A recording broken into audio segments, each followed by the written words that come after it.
Hey everyone, welcome back to our channel. If you're a Discover cardholder and an iPhone user, you're going to love this quick tutorial on how to add your Discover card to Apple Wallet.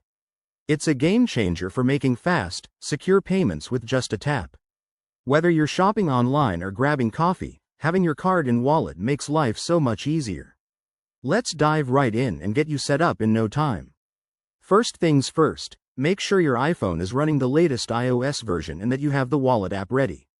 Also, confirm that your Discover card supports Apple Pay. Most do, but it's good to double-check on the Discover website. Step 1. Unlock your iPhone and open the Wallet app. If you don't see it, swipe through your home screen or search for it.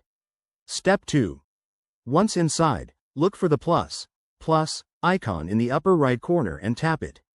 This is your gateway to adding new cards. Step 3. From the menu that pops up, select Debit or Credit Card. This will prompt you to add your card details. Step 4.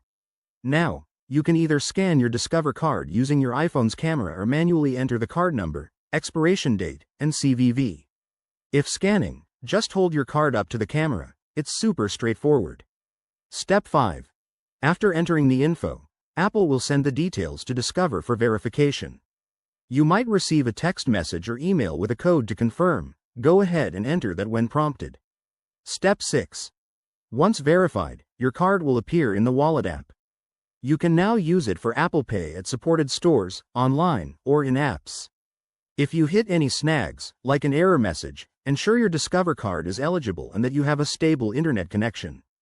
Sometimes, updating your apps or restarting your phone does the trick. And there you have it.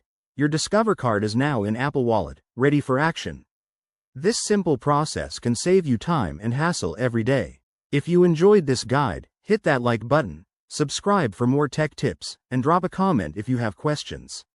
Thanks for watching, and see you in the next video.